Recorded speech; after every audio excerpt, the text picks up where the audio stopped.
Kaya lahat ng mga tao ay hindi makakalaya, kasi man lang ang mga tao ay mga maraming kasalanan.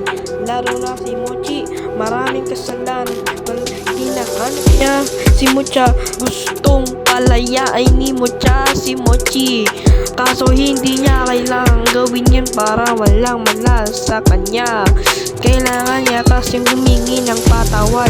Umiiyak na si Mochi at gusto lang makalaya, pero hindi pwede kasi nakabantay ang mga pulis. Para makalaya si Mochi, kailangan niyang magpakabait at kailangan sundan ang utos ni Mocha.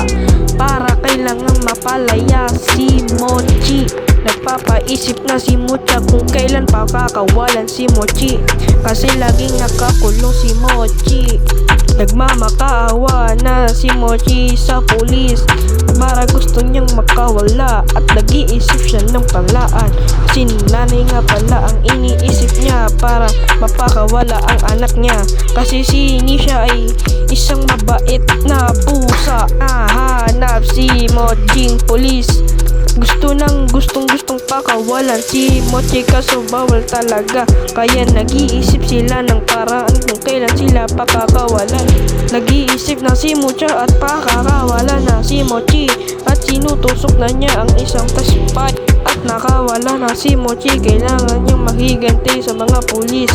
Nag-iisip pa siya, lagi siya nakahiga, hindi na siya pupunta sa police station. Papasalamat si Mochi kay Mocha para maghingi ng patawad sa kanya, kasi laging inaaway ni Mochi si Mocha. Sa mga pagsasalamatan ni Mochi, hindi siya nagbibigay paraan. Kailangan niya maghiganti sa mga paraan, kasi lagi siyang binubuli ng mga kapatid niya.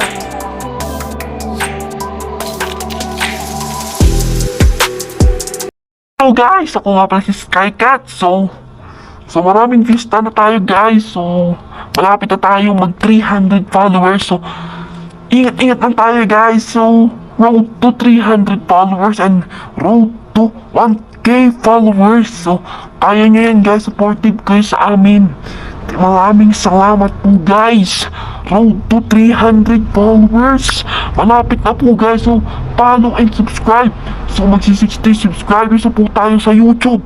So subscribe guys. So tara guys, subscribe now.